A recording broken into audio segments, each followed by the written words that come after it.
All right, so what do you do when things are not going according to plan, when things are not going according to your schedule? How do you adjust? How do you move forward? What happens next? What's the actual experience of what's being done? Like basically, what's the feet on the ground, boots on the ground plan? Let's get into that.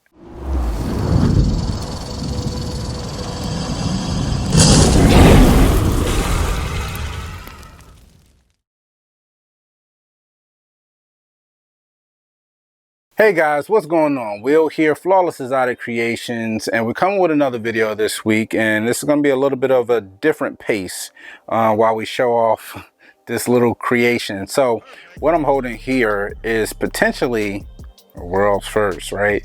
But yes, it's potentially a world's first. We're working with Tyler over at Tyler's Toxic Balls, working his toxic gene, and we believe this is the first toxic clown pie. Really cool. Really cool. Very dark, wild pattern on it. Cool head stamp. Really cool girl that we have here that we produced this season. I thought it was very important to kind of bring her out and show off some of the color tones and the golds and everything, the saddles on her back, and talk about not only the gene toxic and how we're not the originators of the gene, not the people that discovered it, but we're going to work it right along with the people that have discovered the gene. And that being said, you're going to have a lot of failures in what we do. We preach on that a lot, and the only reason we talk about it so much is because that's the reality. The reality of things when you're breeding living and breathing creatures is that things don't always work out according to your plan.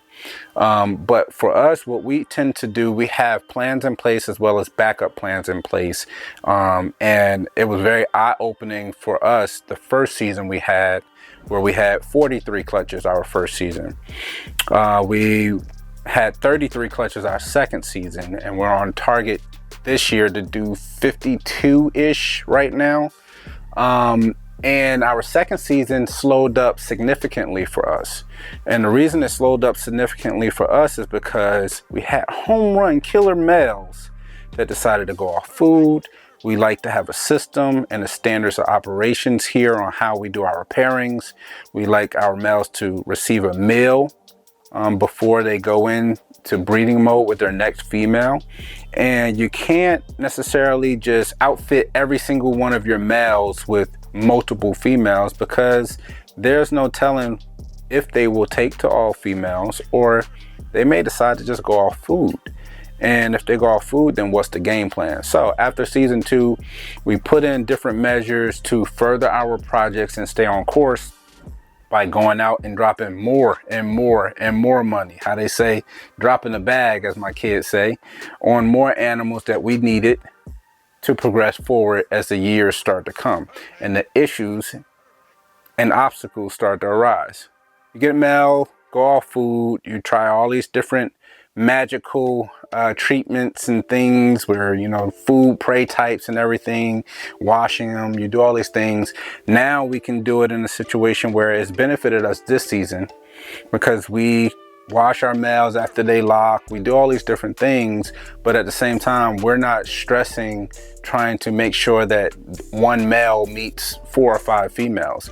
If he does his pairings to his 2 or 3 girls and now he decides he's not going to eat, we don't push the issue. We'll go and get our secondary, our backup male, put him in the game for the last 2 females. Still working in that project. Maybe it's adding the genes that we planned on adding later now. And what we found in doing that it's allowed that primary male to get back on food sooner rather than later. So that's something that we kind of had to figure out on our own through season 2 for this season, and it's benefited us greatly. Now with the odds, we talk about the odds a lot. Gender odds, you know, combination odds, and a lot of the time we're combining so many genes and there's so many complexities to what we're doing that you're not going to hit what you want.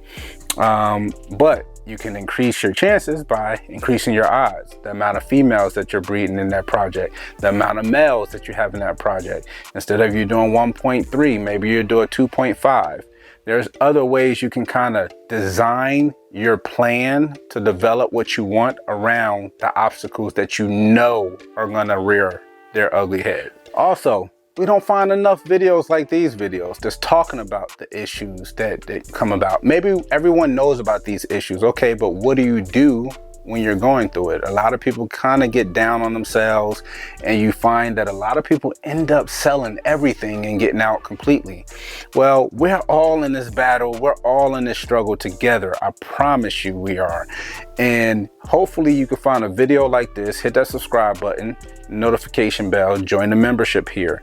But there's family out here for you that can help you along your journey. None of us can do this all on our own. All breeders are not just going to buy from other breeders, and that's not going to sustain the entire hobby. You're going to need pet keepers. You're going to need enthusiasts. You're going to need everyone in its totality to sustain a very functional community.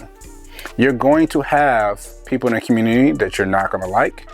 You're going to have people in a community that you're going to bump heads with. The best way we maneuver through the community is to basically speak our mind, state what we feel is helpful or educational.